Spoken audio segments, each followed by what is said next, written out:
Hey Alvin, I just wanted to do a little quick video here, and also too, I wanted to say that you're right. Um, so a few things. One of them is city return to office 4 days a week. That's something that they've talked about. It's not something that they have hard admitted to or going to push yet, but I highly suspect that's going to be the case. Probably July 1st. That's also when the state's going to do that, and that's when most governments' fiscal calendar starts, and that's when they have a lot of changes, do those kind of things.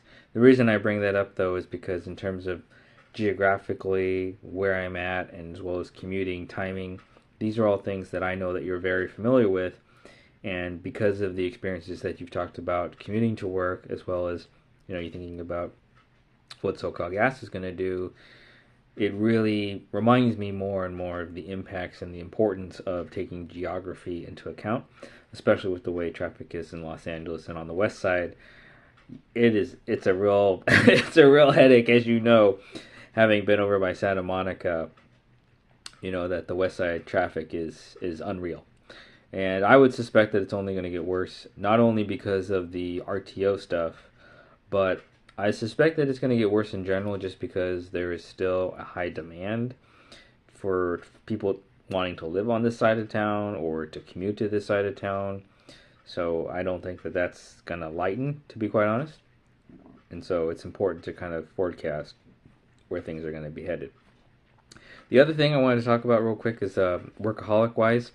I remember when you and I were chatting over at SoCal Gas. You said like, Ty, you're like a workaholic, and yeah, it's true. And actually, I'm really glad that you said that, and because that was, even though I know to you it seemed obvious, it was actually kind of a wake up call for me because since I've been in this role in particular, I was doing a lot of stuff in my prior role at the city, but since I started being the SharePoint admin, which was basically February 1st, February 15th, somewhere around there, I have had a lot of stuff that's come up out of the blue, out of nowhere, a lot of things that were a mess that were left behind.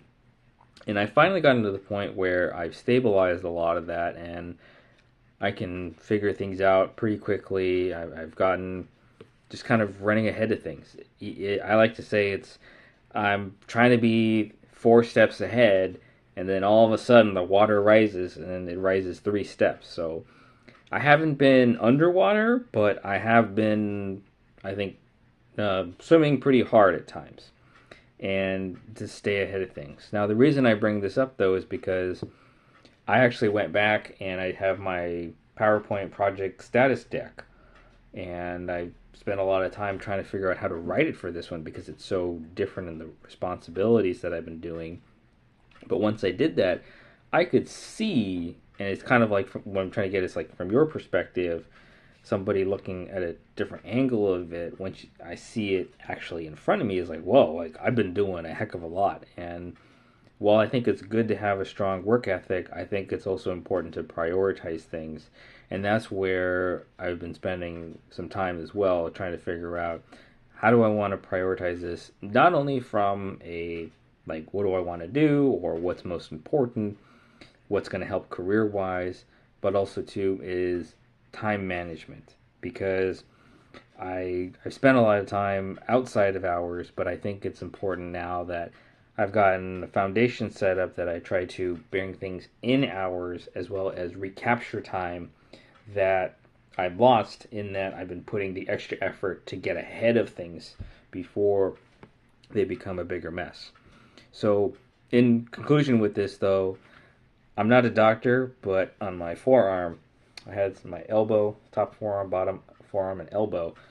I have had pain actually over the past, I would say, month or so, and it's to me it's overwork. So I've been using my left arm a lot for my mouse. I even use my headset and use speech to text for some emails or for typing or messages, those kind of things. And fortunately now my forearm is a lot better. It's only the top part that's sore, not the bottom or the elbow. But in not a doctor, but in doing research, it's tendonitis.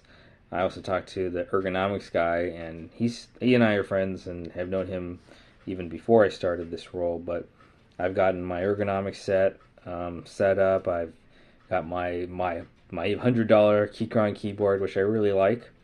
But it also is more ergonomic for me. It's much tighter. It's a narrower one, so I don't have to stretch as much. But I'm using my left arm for my mouse stuff. So it's really all to say is that yes, I think it's important that I recognize that at times I'm a workaholic, and that for you to for also to as a friend remind me that, which is like I said, it may seem obvious, but it was very important and it was very helpful for me because that was that kind of wake up call that like, hey, like it's good to have drive, it's good to want to do things and improve, but also too don't lose sight of, are you redlining like in a vehicle? You know, are you overworking yourself?